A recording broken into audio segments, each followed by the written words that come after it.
Om Sahanavatu Sahanau Punuktu Sahaviryam Karavavahe Tejasvinavaditam Astuma Viddishavahai. Om Shanti Shanti Shanti. May that one protect us both. May that one nourish us. May our study be invigorating and full of strength. May our minds be illumined. May we not unnecessarily cower with each other. And peace, peace, peace be unto all. So our subject this evening, what youth can achieve in the light of today, is the 12th of January, is celebrated in India as National Youth Day. And of course, the solar birthday of Swami Vivekananda. In many, many cultures, the idea of young people and youth is juxtaposed against people who are older and seemingly wiser. But if there's no transformation in your life, the older you get, the more entrenched your habits can be, the more entrenched your compulsions can be. This coming weekend, we have a very important workshop that acts as a kind of foundation to see if we can acknowledge these habits and change them. If you haven't undergone this process that we call Enneagram and Essence of Truth, I highly recommend that you contact myself or our communications manager and book up for this course. What is the significance? The significance is that while we inherit a number of characteristics, most of our behavior that we mold while we are alive is woven into the fabric of our personality by virtue of the fact that we are coming into a world where we might feel, overwhelmed. After all, we're only small, and we have to respond to new situations that we have never experienced in this particular life before. We have to learn again. And yet we carry across an element of baggage with us. Technically, we call these samskaras. Some inheritance because we have a central purpose in life to move forward. But how will we move forward unless we don't acknowledge the fact that we need to change? There has to be some change. There's that famous prayer from St. Augustine of Hippo who says, Lord, make me chaste, but not just yet. Not just yet means right now, my mind is nicely diverted. I'm enjoying all the external pleasures that youth has to offer. And I don't see any necessity to change. After all, life has a fullness of several more dozen years, maybe even another century. But the point is, unless we change at the very root as early as possible, then we have no chance of changing entrenched habits. It is not a truism to say, the older I get, the wiser I become. But those who transform their lives in their youth would have understood that to change the base of it, the fundamental supporting structure of your life, is what is required. And so this is the importance of youth. What advantage do young people have? They have the advantage of vigor. They have the advantage of strength. They have the advantage of energy. They have the advantage of the capacity to be a rebel. It's not an accident that we have teenage years. Teenage years is the divine dispensation brought to us to say, we have a right to challenge. In psychological language, we have the right to assert and establish our adult script. Our parents' script we established when we were small. We had to take in all the impressions, unedited. We didn't know any better. And then we had to behave in a child way. There's a very good reason why we have such a long childhood compared to many other mammals, if we put ourselves into the category of a biological species. And that is that we played. There's a wonderful book that is by Elaine Morgan, or the late Elaine Morgan, we might say, who has a great and very, very credible hypothesis that is called the ape, the aquatic ape. Her theory is that on the shores of Africa, when the sea inundated much of the existing land today that we find in East Africa, there was a transition. And this transition necessitated a different approach to survival.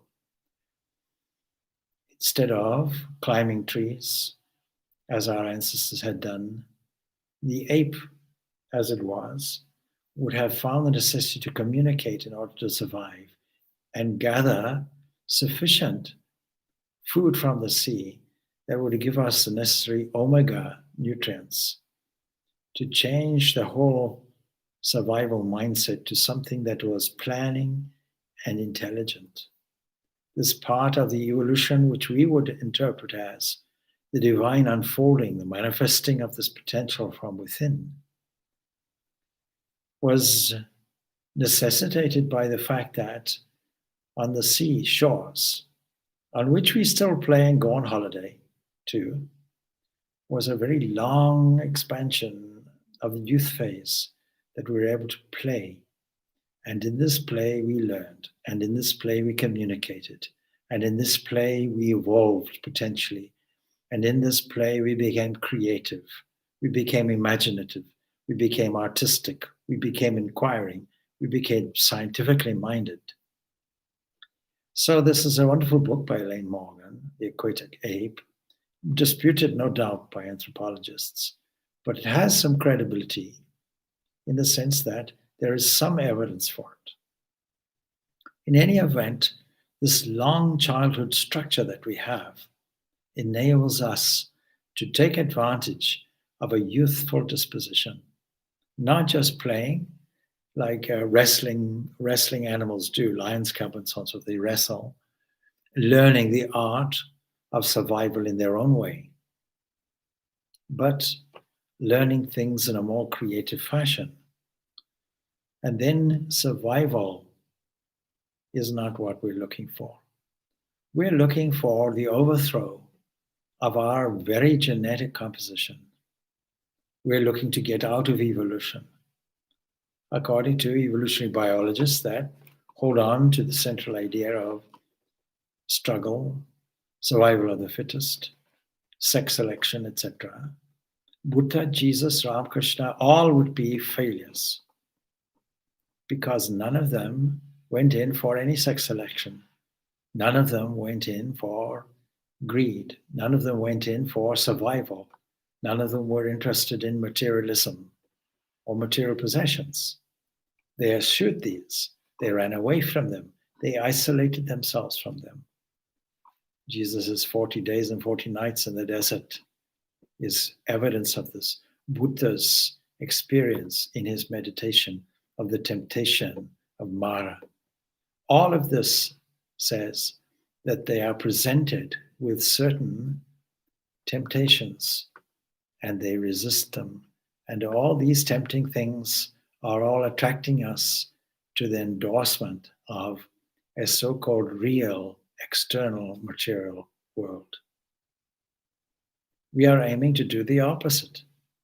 And we are the only species that have the capacity to transform discord into harmony through our own creativity and effort, learning to work with nature and where necessary against nature.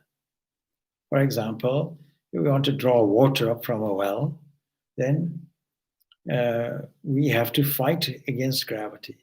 But lowering a bucket into the well, gravity is our friend. It helps us. So there has to be a certain shift in attitude that facilitates change. It facilitates an idea which is different from the rest of our genetic programming, our internal architecture. Our internal architecture is coiled. In every single cell of the body, even if we take one small hair from the cheek, cut it into 1,000 pieces, examine one piece under electron microscope, we'll see, if we are lucky, the internal structure, the nucleus of the cell. We have discovered from the 1960s that this internal structure has something like the entwined serpents of the medical symbol, is something like Mercury's entwined snakes. This entwined structure we know familiarly as deoxyribonucleic acid, DNA. It is responsible for protein manufacture, but within it contains the whole of your architecture.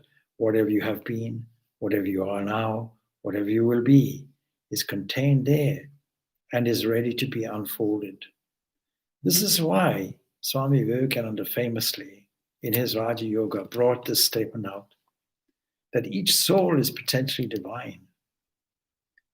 Now we can say that not only is each soul potentially divine, but each soul has enormous potential to unfold in the area of skills and talents. We can put it this way, that each one of us is uniquely designed to fit into a specific role in life that nobody else can fulfill. And a mark of our uniqueness is our unique internal nucleus of the cell called DNA. We have to find it out. We shouldn't panic about it, because if we're aligned to the supreme will that we call cosmic mind, or a personal God, it will unfold by itself. The way will be shown to us. We don't have to ask or petition, what is the way? The way will be shown to us. We just have to be alert and use our openness and our preparedness, which is called faith, to be guided on the way. There are great examples of what youth can achieve. Apart from the well-known examples that we are puzzled over. Let us take, for example, childhood geniuses. Let us take in classical music, Western music, Mozart, Beethoven, who are clearly geniuses from a very early age and whose potential unfolded more and more and more. We interpret this as being the accumulation of experiences from previous lives and coming forth, but it shows a continuation of this unfoldment. What a wonderful pattern it is. How we can catch this and deliberately accelerate this, create a catalyst. This catalyst is called spiritual life. And when we use it and we use our internal creativity, we can accelerate this process much, much more. All of us have the capacity to unfold ourselves, not only in our skills and talents, but we can all learn something new. We can all develop both sides of what we call the psychological brain. That is the gestalt, the creative aspect, and the more logical aspect. Everybody can attend to this. Everybody can balance their skills. But there's one thing that would dominate more than anything else, that marks out our uniqueness. In any event, in order to do this, we require faith. But what is faith? There is something called blind faith. That is, we simply accept everything. There's a kind of laziness, really, because simply accepting things without any reasoning out becomes a superstition. This is not using the full capacity of our intellect, our thinking capacity. So instead of blind faith, we have to develop a faith that culminates in unwavering conviction. And it starts with faith in yourself. Every young person has to have faith in themselves. And if we are talking about education, this is the first most fundamental thing, is to engender faith. The child has to have faith in themselves and their ability. We have to try to remove all the strictures and doubts. We have to resist the temptation of overcaution. We say to a child, no, don't climb that tree, you will fall. What right do you have to make a prediction of something that hasn't yet happened? But in your memory, you climbed a tree and you fell. And so that internal caution and concern for your beloved child will be there. We have to learn to resist that a little bit. We have to encourage a child to risk a little bit, not beyond the borders or boundaries of safety and reason, but within the limited scope of development, so that a child becomes independent, not dependent. This requires a hero's or heroine's temperament. It requires that, and we can say hero in a masculine way.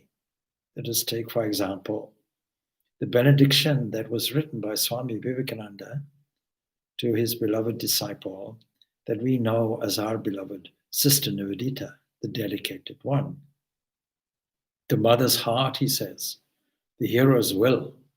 He's indicating that these are qualities she has and will continue to have. So it's a benediction in the sense that may you continue to have these qualities, not just that, may you express these in full.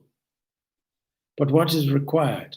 It's all our requirements, not just hers.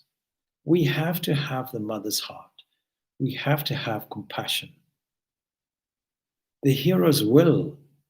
Now he's talking to Sister Nivedita. He's talking to a woman.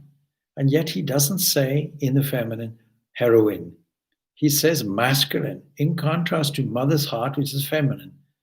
You have to have the feminine side of compassion and love, generosity. But on the masculine side, and we all have this feminine and masculine component within us, we have to have a very strong will. What is the whole of spiritual life in terms of discipline and tapasya? It is a cultivation of a strong will. This strong will, this determinative faculty, purifying this is the whole key to spiritual life. That we have to have this discrimination and this determination and dedication. We have to steer our will in a chosen way, not allow it to be controlled or enslaved. And then the sweetness of what? Of the southern breeze, the breeze that comes as relief. The sacred charm on the one side, again a contrast, and the strength that dwell, where? On the Aryan altar flaming free. What does it mean? Arya means a noble person.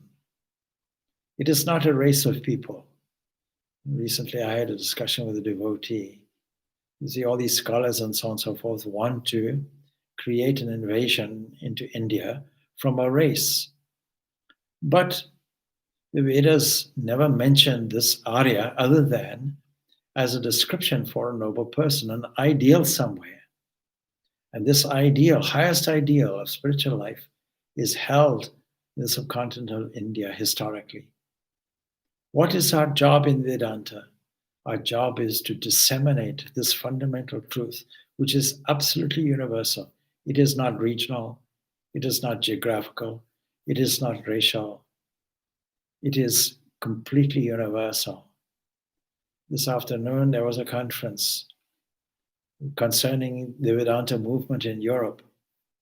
I pointed out there how we have to engage the spirit of youthful enthusiasm in order to spread this message of Vedanta.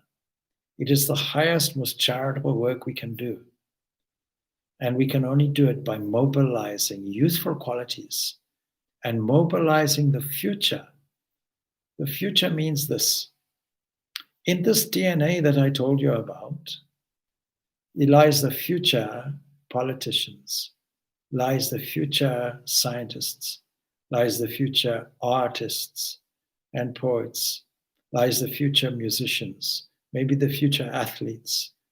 The future beyond the 21st century lies with the young people.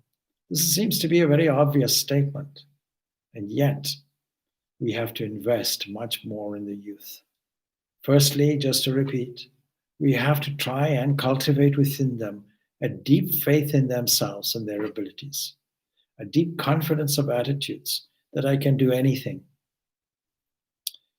In Malawi, I told a group of people, I often tell people this, you see, their whole spirits were down. Down means they were reliant on gifts and on support from others. Others means foreign countries, Scandinavian countries, American aid.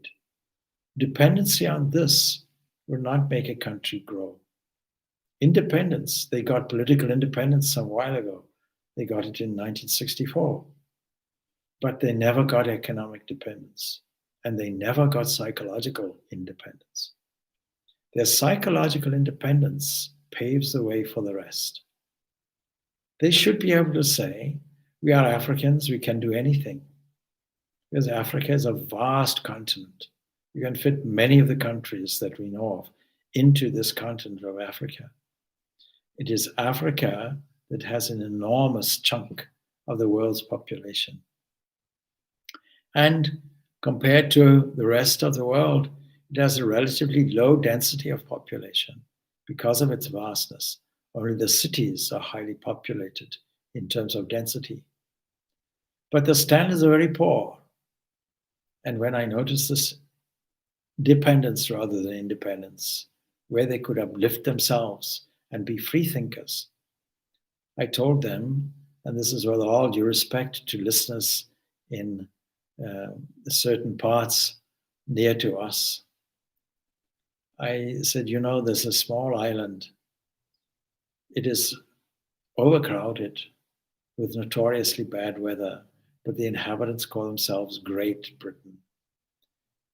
This greatness is a mental attitude.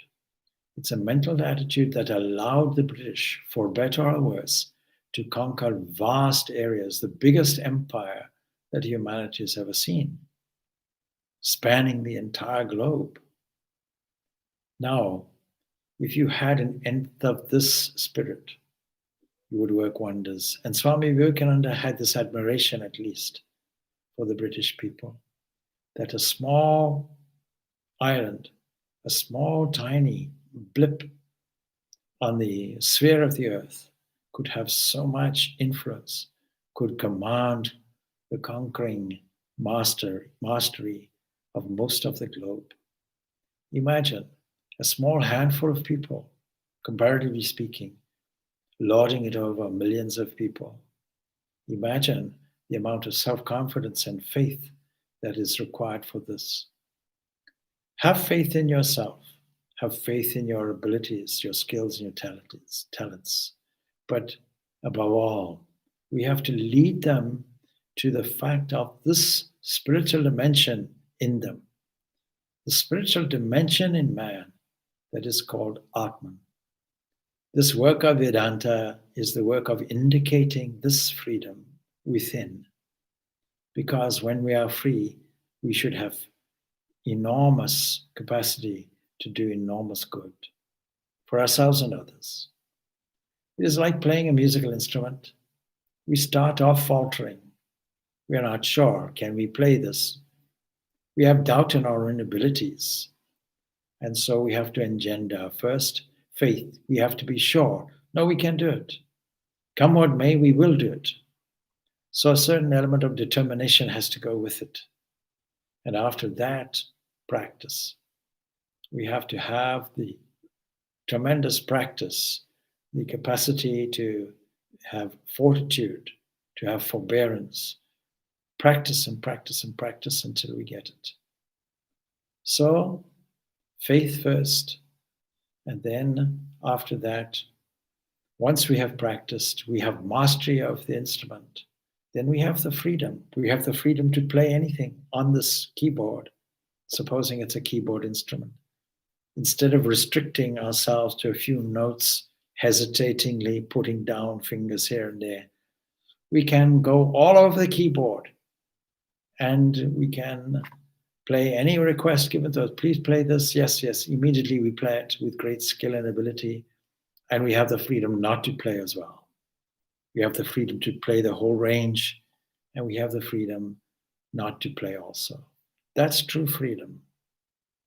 So this can only be really put in as a seed in the youth. The youth itself is a seed waiting to budgeon and open up, waiting to blossom into full adulthood, where they can be a world mover. And this day and age requires more and more world movers. So it is in the youth, carrying on again from this beatitude that Swami Vivekananda is giving to Sister Nivedita, because he is training her, he's blessing her to be a world mover. Not only that, but he's asking her to caretake the youth and caretake also that vulnerable section of the population that needs more help. That is the women. So on the Aryan altar, flaming free, it is already free. It allows us to be free. All these be yours and many more. No ancient soul could ever dream before. Be thou to India's future son. You may say sons also. The mistress, servant, friend in one. The mistress again, this contrast. That is the one that is serving in a feminine capacity. The servant.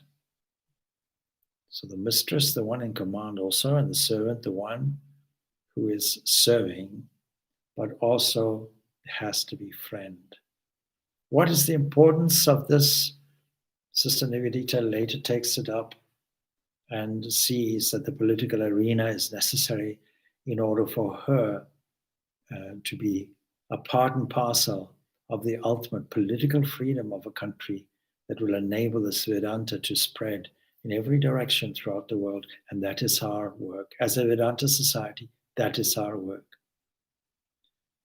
Significantly, Swami Vivekananda never initiated her into sannyas, understanding with foresight her future. But what he did was he made her a nun for life. And above all else, she was a nun for life. She was initiated firstly into brahmacharya, 25th March, 1898. A year later, in the temple, in the shrine, he initiated her into Naishtika brahmacharya, that is, brahmacharya for life, a permanent vow, not a temporary vow, a complete permanent vow. That means that all her activities were from the point of view of a nun, always.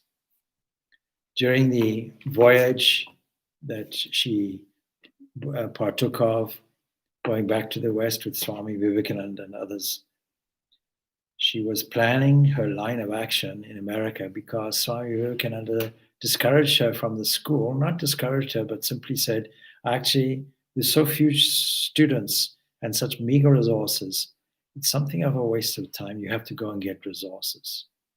And so they took the trip, him for his health, and she in order to gain funds. She was essentially a fearless fighter. She was a true daughter of Swami Vivekananda.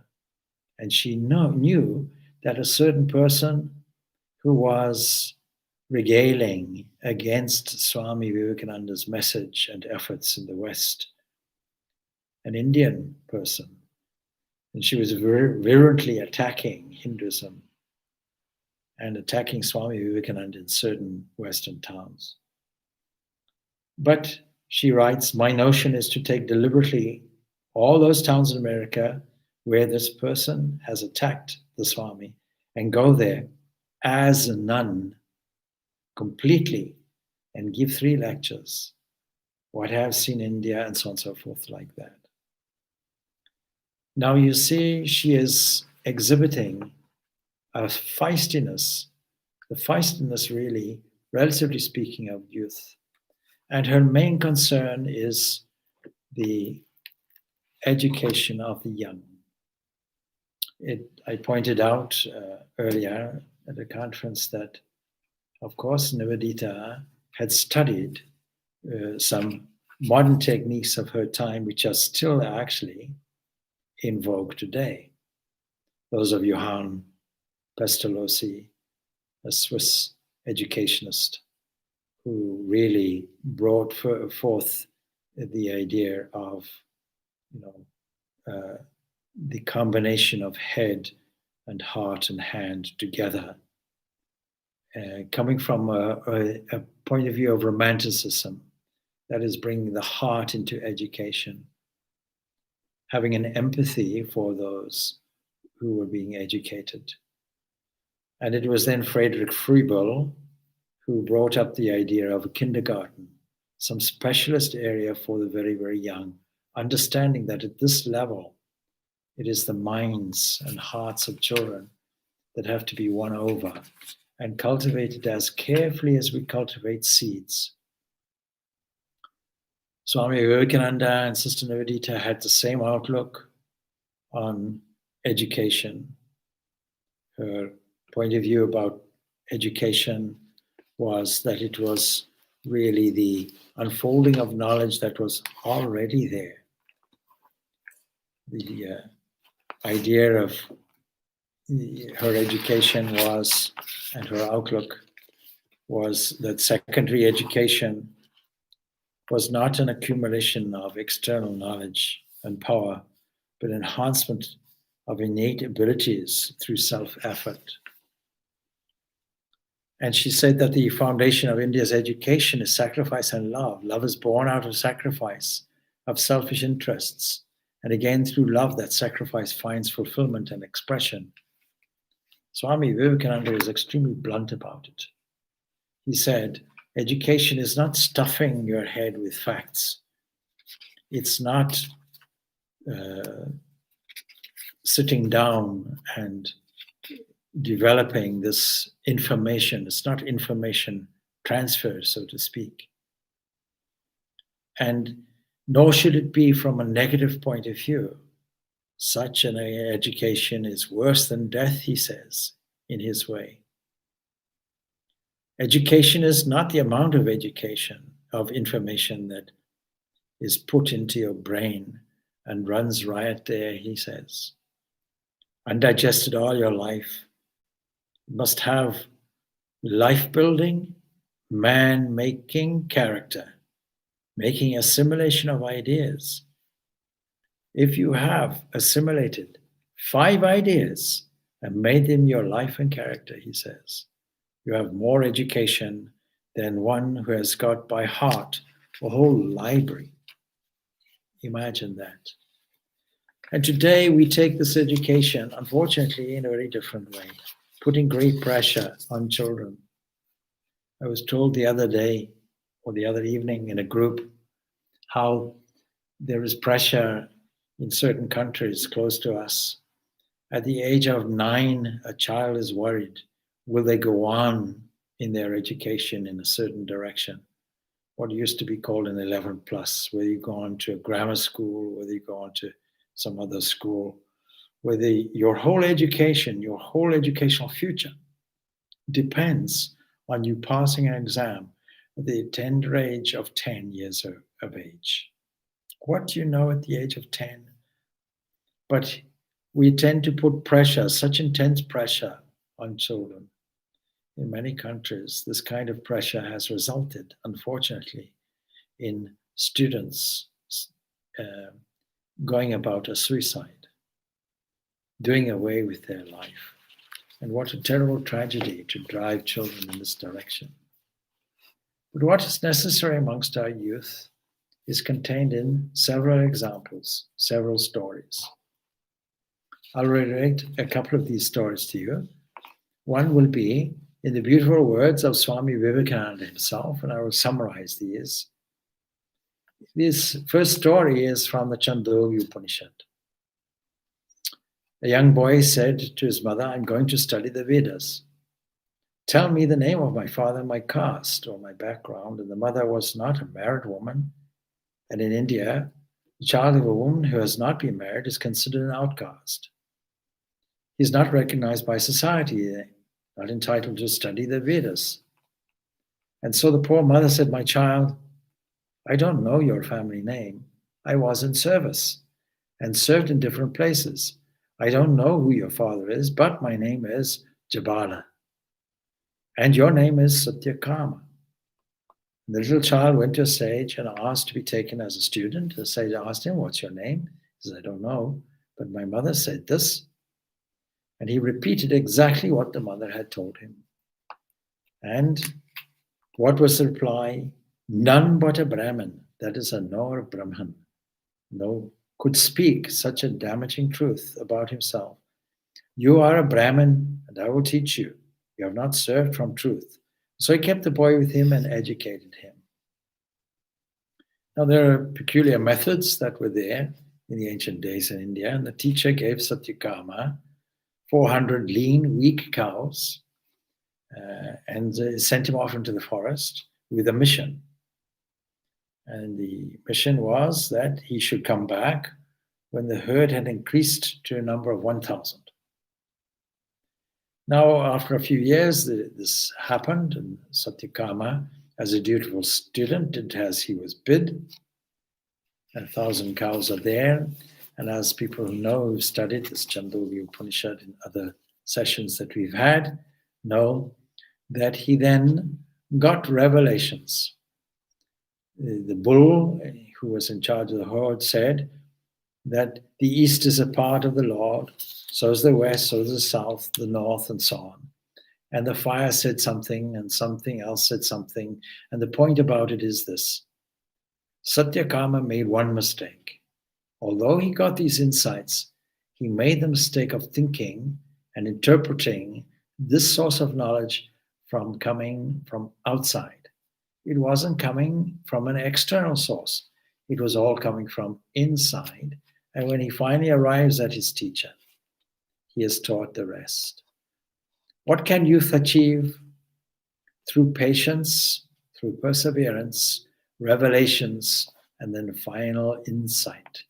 But learning to take this series of internal progressive thoughts, going from the outside to the inside, not eliminating anything.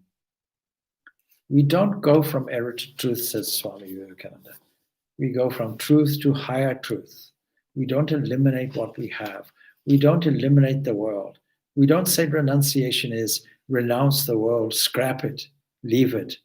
We make the world, we accept it for what it is, and we make it instrumental in our mission. Because from a relative point of view, it is true. You cannot say that this world is an illusion, as so many philosophers may say. No, it's not an illusion as such. It has an impermanence to it. And it is only relatively real, but it has to be in relation to certain things, to the interpretation of what the senses bring in, to the reaction that we bring out in response to it. And all of this world becomes our world. We can't simply declare it is an illusion and think that we are saved. It won't be like that. And so this is the first thing that we can learn, and the first thing that every youth has to learn. The fact of taking the world as it is and building progressively. Any good teacher knows not to destroy anything from the past, but to build on what is currently there and to accept progressively what our children know and understand, and not to destroy the beauty of their point of view and their vision. Imagine a child looking up into the sky and saying, "Oh, I see all these beautiful sparkling diamonds around the Divine Mother of the Universe's neck." That same statement could be easily told by a profound mystic with insight and vision. And yet, what do? We destroy it and say, no, these are stars. And then we explain the science behind it. And then we say, actually, these take thousands and thousands of light years to reach us. And actually, these seem to wink and all the rest of it.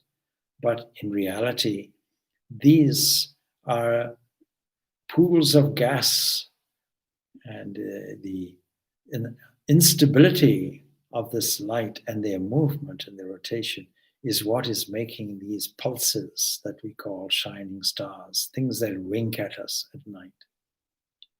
What a silly thing to tell a child. It may well be true from a science point of view, but let them be ready for that science. And even then, we have to bring back the creative imagination that they first saw.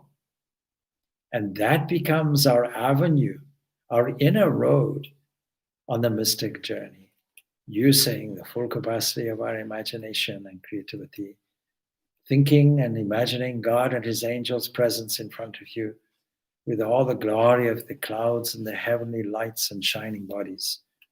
Recreating these scenes will assist us in our spiritual life, will not drag us down into the depths of ignorance. This world is imaginary, and we have to use imaginary scenarios in order to neutralize it and get to the truth.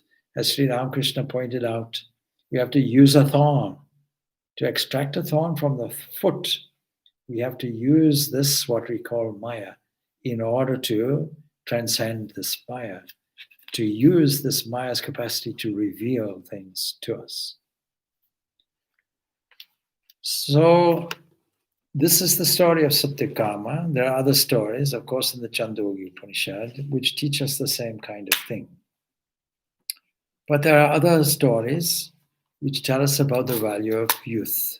Katha Upanishad will tell us the story of Nachiketa, a boy who, when very small, probably about the age of 11 or 12, was horrified because his father, having his great ceremony, inviting all the great revered priests to perform this sacrifice. And part of the gifts he had to give away were cows, and they were all lean, the worst possible products that he had, the worst symbol of wealth, wealth being measured in cattle at that point. And Nachiketa, being truthfully disposed and full of faith, wanted to know why he was offering the poorest offerings. The best offering would be his own son. Who will you offer me to? And his father, in a fit of pique, said, I offer you to death. And this young boy faces death boldly, fearlessly. What we learn from Nachiketa, this great lesson of faith. And then we find the most profound teachings in this dialogue between him and this Yam, this entity that controls all our life through time and space and causation, through birth and life and death, the one that controls the avenue of immortality and the gate and the reality of mortality. And so, the real appropriate person to ask the most profound questions to. And he got all these answers. That whole dialogue comprises the most significant portion of the Katha Upanishad. Katha meaning story, of course, very ancient story. So Nachiketa, what can youth achieve? Youth can achieve the very, very highest and deepest truths that we can ever experience, simply by understanding things as they should be understood, in a sense of truthfulness and clarity of vision that is not tempted by anything external and material, any benefit to this psychophysical personality we call I, identify with I. So this great faith that Nachiketa has, this is what youth can achieve by engendering and cultivating the quality of faith. And then we have the story of Prahlada. Prahlada was, we all know, of course, was the son of Hiranyakshipu, who is the king of the Daityas, the demons. As we know, Hindu mythology poses these two moral forces against each other. And invariably, the wicked wins and the forces of good have to regain their position. And of course, these are very powerful entities. Don't think that meditation is a salvation for you. Meditation only brings you concentration of mind, but if you don't have the wisdom to go with it, then you can be something like a demon, exercising your power against others and ultimately yourself. Now, it's a very interesting story because it has parallels in the 20th and 21st centuries. Anyway, I am using the Sister Nivedita's relating of this story extracted from her cradle tales.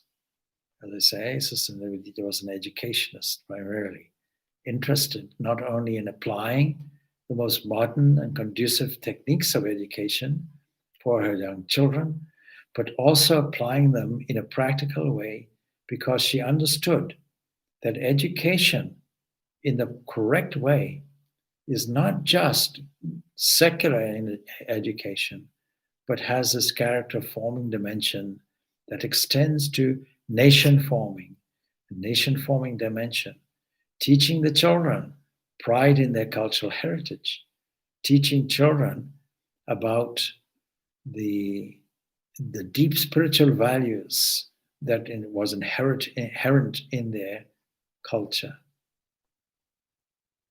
The first person really to get the children to sing at school is Vande Mataram, a great national song evoking national pride and making the first stitched national flag of India that was, of course, never used, but containing this fourfold vajra, this great lightning symbol of self-sacrifice.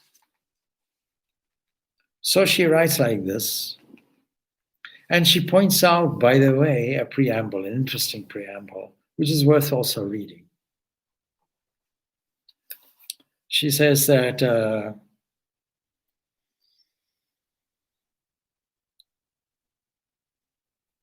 the Hindu notion according to which a very young child is said to be like a fish, then comes a time when all the baby's eagerness is for food and his little arms and legs and head are like so many small appendages, almost always kicking. This stage of development suggests the tortoise. Then it begins to leap upwards and fall down, half man, half lion. And after this, it becomes a dwarf or little man. At last comes the age of the heroes, Rama and Krishna, who make it possible to be a Buddha. And altogether, Hindus count 10 of these degrees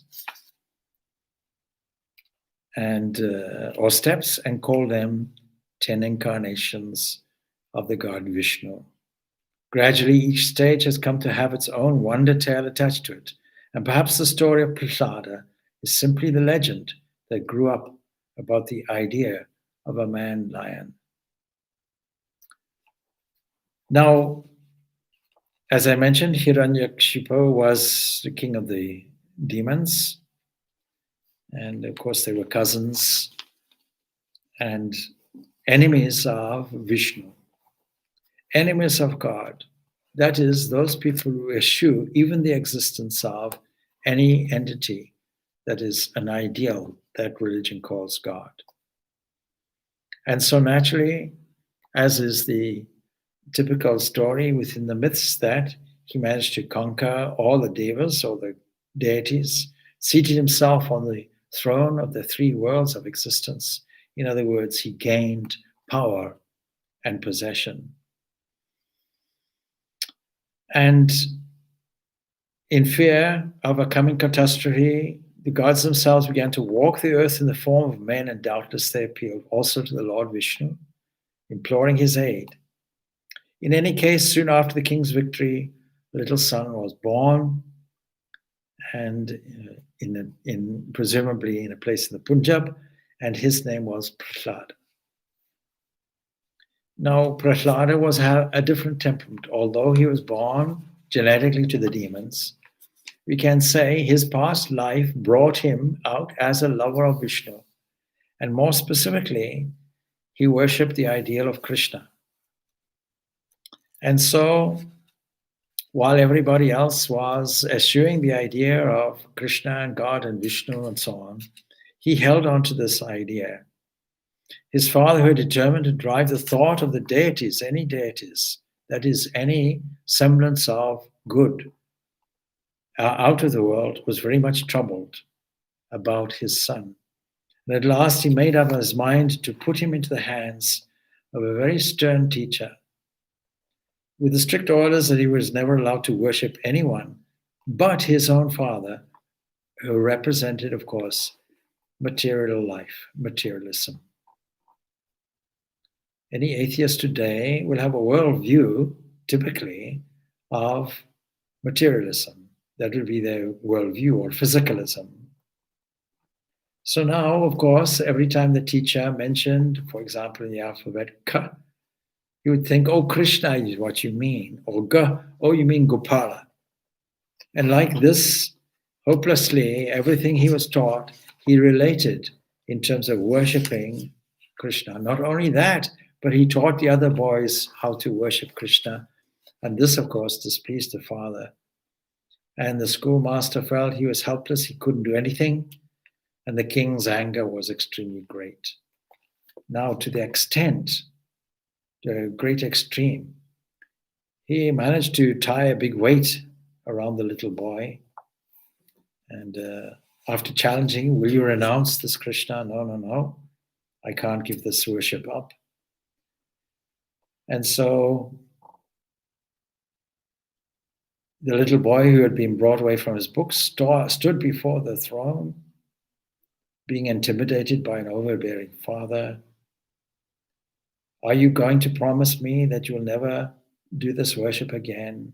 No, I can't do that, is the reply. And so, father, in rage, see the consequence of anger, said, well, if you cannot promise, then I can have you killed. He thought that frightening the young boy would intimidate him into reversing his position. But he never did. And so he ordered the guards to take Prahlada and throw him, though he was his own son, down to the bottom of the ocean, and there pile up rocks on top of him.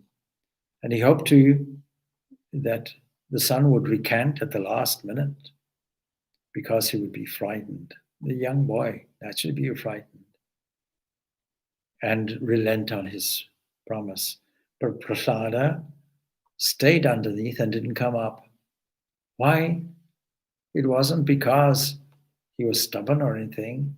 His mind was absorbed. The very ocean itself reminded him of the ocean that was Krishna, the compassionate one. And so absorbed was he never noticed where he was. And eventually he was hauled up. He'd forgotten all about himself. That was the secret of it. No rocks could keep him down or make him forget himself. So everything fell aside and he rose again to the surface of the water. Then Prahlada remembered. At once he found himself kneeling on the shore, face to face with Lord Krishna himself. The lotus-eyed smiled gently, and light seemed to be streaming out round him in all directions.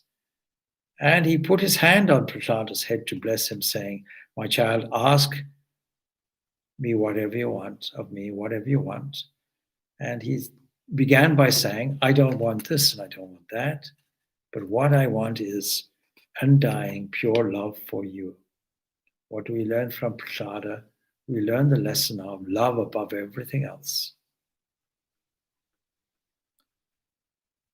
And so, grant that this love will not change in my heart, however much other things may come and go around me, that in the midst of this changeful world, I may cherish unchanging love for thee, O thou unchangeable. This alone is my whole wish. And Prahlada said, the Lord Krishna Swami, you shall be always my soldier and my lover, the one that defends me as an existence, and the one that gets the reward of love. Then everything that was beautiful, of course, disappeared. For the king's guards had found Prahlada again and were carrying him once more into his father's presence. Who brought you out of the sea? His father demanded. Krishna, said the child. Now listen to this dialogue. What name dared you to utter? Said his father, growing purple with fury. The one thing that people avoid, particularly the young people at university or other places, is the question of God, for fear of ridicule. Anyway, Krishna's reply, Prahlada, where is this Krishna of yours? Asked Hiranyakashipu. Prahlada's eyes opened wide in wonder. Why, he said, he is everywhere, because he already saw him as everywhere. He had eyes that were transformed, as the phrase goes, with the collyrium of knowledge. Even in this pillar, said the king mockingly, pointing out a pillar in the palace. Yes, even in that pillar, asked his little son. So often you'll find materialist atheists saying, can you give me some evidence of the existence of God? Well, God is everywhere. That's the evidence. Wherever you look, that is He. You're not just in the sky or not as an ex-cosmic old man with a beard in the sky. Forget that idea. That's a caricature. But everywhere present. Oh, even here in this pillar, you are joking. And so the king uttered a loud, jarring laugh. Let him appear to me then, he challenged. In whatever form and deed best please me, him. Terrible words and wonderful prayer of Hiranyakashipu.